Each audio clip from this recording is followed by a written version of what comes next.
warahmatullahi wabarakatuh. Alhamdulillahirrahmanirrahim. Seperti biasanya, marilah kita awali dengan doa. Bismillahirrahmanirrahim.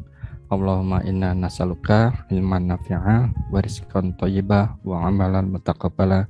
Ya Allah, kami mohon padamu ilmu yang bermanfaat, rezeki yang thayyib, yang berkah dan halal, dan amal yang kau terima. Amin ya rabbal alamin. Oke, jadi topik kuliah hari ini yang mencakup dari 3 jenis teknik pengemasan ya. Jadi kalau kita udah berbicara tentang modified atmosphere packaging ya, dengan MAP ini adalah modified atmosphere packaging ataupun kemasan dengan atmosfer yang termodifikasi ya, komposisi gasnya dimodifikasi. CAP ya, control atmosphere packaging. Jadi dalam atau karena ada sebenarnya prinsipnya sama, hanya yang satu itu nanti dimodifikasi di awal. Kalau kontrol itu artinya selama penggunaan penyimpanan itu ada maintenance atau dikontrol ya, kadar komposisi gasnya. Jadi prinsipnya sama, cuma perbedaannya adalah kalau yang kontrol itu dimonitor selalu, dan kalau kurang ditambahkan, kalau kelebihan dikurangi gitu. Jadi di komposisinya diatur tetap ya. Jadi biasanya memang CAP ini lebih banyak digunakan umumnya tidak ke kemasan single pack ya, tetapi ke kemasan yang besar ya, untuk satu kontainer gitu ya, ataupun juga untuk ruang penyimpanan ya, makanya dikenal dengan CAS ya, Control Atmosphere Storage ya. Kemudian untuk yang kemasan vakum ya, ini adalah salah satu teknik kemasan juga ya, dengan menghilangkan udara ya, jadi benar-benar disedot. Dan inert gas packaging artinya kita menggunakan gas yang inert ya ke dalam kemasan ya. Jadi itu sebenarnya 3 hal yang sebenarnya mirip ya. Sebenarnya inert gas packaging, vacuum packaging ini adalah merupakan bagian juga dari MAP sebetulnya ya. Jadi intinya adalah sebenarnya MAP ini adalah modified atmosphere packaging, itu sudah mencakup pengertiannya itu sebenarnya adalah dengan vacuum dan inert gas ini ya. Oke, jadi untuk subtopik biar kita agak lebih rinci karena memang tekniknya sedikit beda, kita pisah saja ya untuk subtopiknya menjadi MAP dan CAP. Kemudian kemasan vakum ya, kadang-kadang kalau di bahasa Prancis itu disebut dengan sous vide packaging. Jadi kalau ada nanti, jadi vacuum packaging itu ada 3 nama lain ya. Yang pertama sous vide packaging, yang kedua adalah skin packaging. Kadang-kadang itu ada yang memaknai dengan seperti vacuum packaging, meskipun mungkin level penghilangan udaranya tidak seketat yang vacuum ya, vacuum packaging. Kemudian ada juga yang disebut dengan RPO ya, reduce oxygen packaging. Jadi kemasan yang kadar oksigennya direduksi gitu ya, ROP. Dan yang terakhir inert gas packaging, kita menggunakan gas inert untuk menggantikan gas udara ya. Jadi udaranya biasanya, jadi tekniknya itu disedot dulu, kemudian diinjeksi dengan komposisi gas yang diinginkan ya. Makanya inert gas packaging pun sebenarnya juga bagian dari MAP ini maupun CAP ya. Oke, kita mulai saja ya untuk subtopik yang pertama. Nah, ini saya berikan update definisi. Kenapa? Karena selama ini kalau kita baca di literatur ya, ataupun juga dari pengertian orang banyak ya, sering mendefinisikan modified atmosphere packaging ya, ataupun control atmosphere packaging ya, itu adalah merupakan suatu teknik pengemasan di mana tingkat konsentrasi oksigen dibuat lebih rendah ya. Jadi di dalam definisi itu selalu menyatakan oksigen itu dibuat lebih rendah dan tingkat konsentrasi CO2-nya ya itu dibuat lebih tinggi ya, bila dibandingkan dengan konsentrasi udara normal. Nah, sebenarnya definisi ini tidak selalu tepat untuk pengertian MAP CAP secara umum ya. Ini hanya cocok untuk kalau untuk produk-produk yang produk segar buah sayuran ya. Biasanya untuk produk segar buah sayuran memang pengendaliannya ya, MAP maupun CAP-nya itu selalu digunakan oksigennya itu lebih rendah ya, sehingga tujuannya apa? Ada yang tahu kenapa oksigen dibuat rendah dan CO2-nya dibuat tinggi untuk pengawetan segar buah dan sayuran? Kenapa tujuannya? Ini adalah untuk agar menurunkan laju respirasi seperti di situ ya. Jadi intinya untuk pengawetan segar buah sayuran itu ya, kalau laju respirasinya bisa dihambat, maka metabolisme laju kematangan buah akan bisa terhambat ya. Begitu juga ternyata dengan laju respirasi yang bisa diturunkan ya, itu ternyata sintesis hormon etilen ya. Etilen adalah hormon untuk pematangan buah ya, etilen itu bisa diturunkan juga ya. Jadi itu kenapa kuncinya di oksigen dibuat rendah, C2 tinggi ya. Nah, kembali ke definisi ya. Jadi untuk definisi MAP-CAP, definisi yang ini kurang tepat ya, karena cocoknya hanya untuk produk segar ya. Yang tepat itu adalah yang saya tuliskan di bawahnya ya. Jadi untuk kemasan MAP-CAP ya, itu yang lebih tepat adalah sebagai sistem atau teknik pengemasan pangan dengan memanipulasi atau memodifikasi komposisi gas ya dalam kemasan yang tertutup sehingga berbeda dengan komposisi normal ya gas di atmosfer. Jadi kalau komposisi gas normal di atmosfer itu oksigennya sekitar berapa? 21% ya. Kemudian CO2-nya berapa persen? Ada yang tahu nggak CO2-nya? Kalau nitrogennya sekitar 70% ya. Apakah kemudian CO2-nya 21 tambah 70-an sekian, CO2-nya sekian. CO2-nya rendah ya. CO2-nya kalau CO2-nya tinggi kita nanti bisa pingsan semuanya.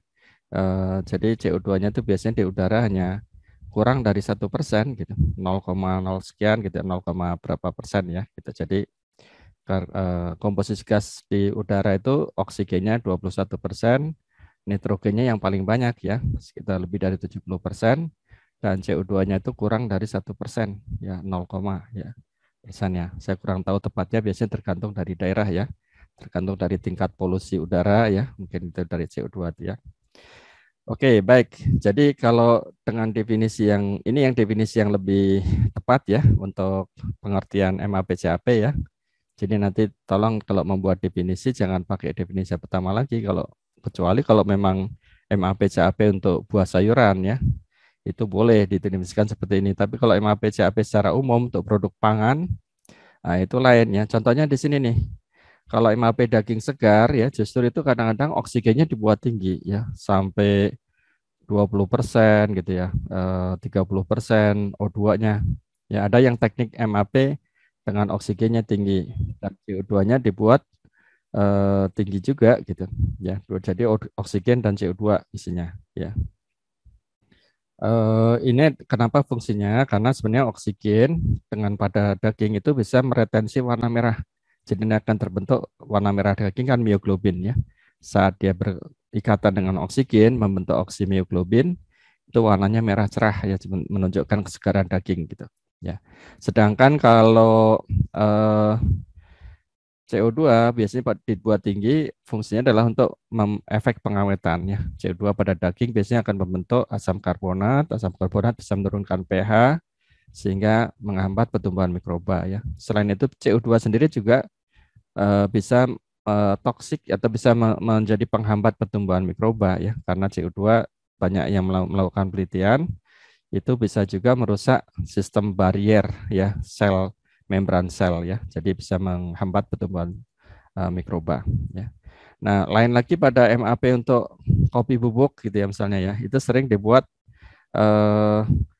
oksigennya ya maupun CO2-nya itu justru kadang-kadang lebih rendah ya dengan menggunakan vacuum packaging ya. Maaf ini sebenarnya lebih kecil ya, ini bukan lebih besar. Saya akan koreksi dulu biar nggak salah. Atau dikoreksi dengan P aja ya.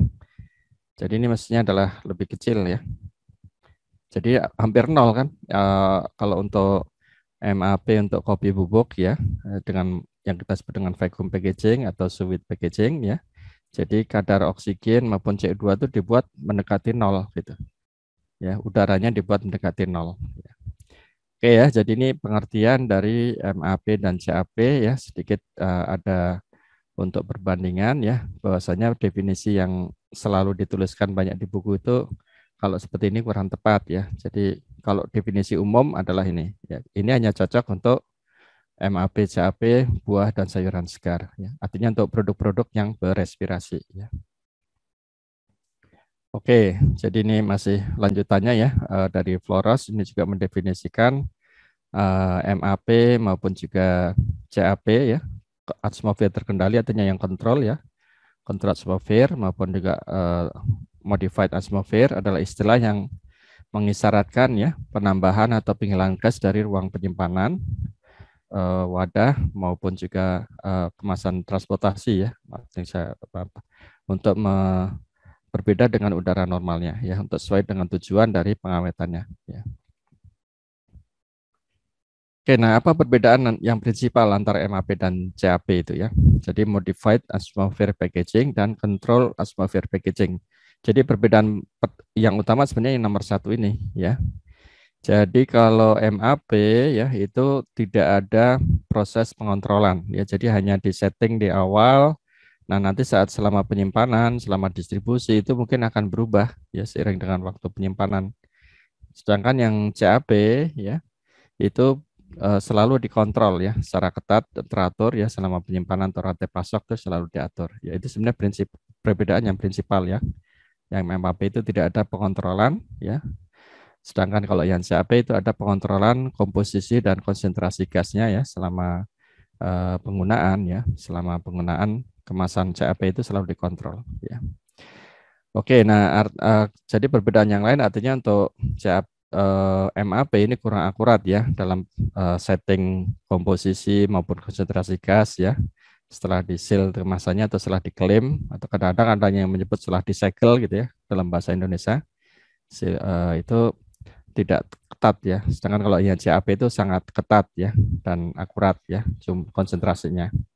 Jadi selalu dimonitor ya kadar oksigen, kadar CO2, kadar nitrogen ya. Jadi misalkan kalau untuk produk yang berespirasi kan selalu masih hidup ya. Produk buah sayuran itu kan masih hidup. Jadi dia akan namanya proses respirasi, ya respirasi untuk buah sayuran ya dia akan menyerap oksigen dan mengeluarkan CO2. Jadi akan sepanjang penyimpanan dia nanti akan kadar oksigennya bisa turun ya dan CO2-nya akan meningkat ya. Nah, itu ada beberapa buah yang kalau CO2-nya terlalu tinggi dan oksigennya juga terlalu rendah, itu ada resikonya. Jadi kita membuat kemasan CAP atau MAP untuk buah sayuran itu tidak boleh sembarangan juga ya. Pokoknya asal oksigen rendah, CO2 tinggi itu tidak seperti itu. Tapi ada eh, kebutuhan dari setiap komoditas buah sayuran itu ya.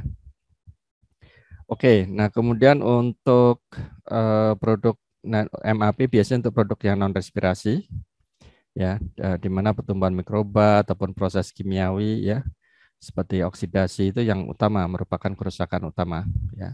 Sehingga dikenal dengan MAP dengan vakum maupun juga dengan gas inet ya. Itu adalah bentuk-bentuk modifikasi atmosfer ya sebenarnya. Dan dari harga relatif murah ya dibanding CAP ya karena tidak perlu pengontrolan ya. Kadang-kadang hanya modalnya kemasan saja.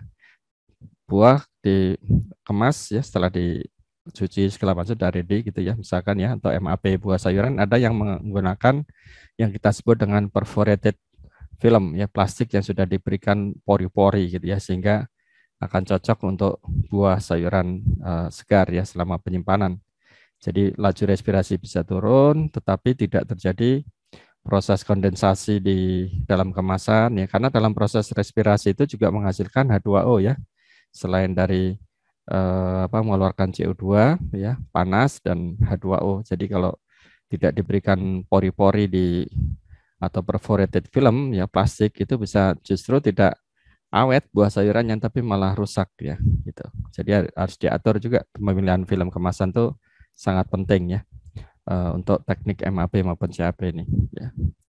Nah, jadi dalam konsep pengertian yang sudah kita bahas ya, itu kemasan vakum dan gas inet itu adalah masuk dalam definisi MAP sebenarnya. Karena apa? Karena komposisi udaranya dalam kemasan itu sudah dimodifikasi ya. Yang awalnya oksigennya itu maaf ya, tidak. Jadi yang awalnya itu oksigennya 21%, nitrogennya 70% ya, CO2-nya itu kurang dari 1%. Nah, itu bisa dimodifikasi sesuai dengan kebutuhan pengawetan produk. Ya, jadi kebutuhan pengawetan produk akan lain-lain ya, akan berbeda-beda sesuai dengan produknya ya. Oke, jadi untuk yang CAP prosesnya mahal dan perlu modal besar ya. Investasi alatnya biasanya akan relatif lebih banyak. Harus ada gas, pengaturan gas ya, injektor gas ya. atau juga pengukur gas untuk memonitor. Jadi lebih lebih jelimet ya untuk CAP. Makanya biasanya digunakan untuk kemasan-kemasan yang relatif besar ya biasanya untuk volumenya. Baik, kita lanjut untuk slide berikutnya. Yes,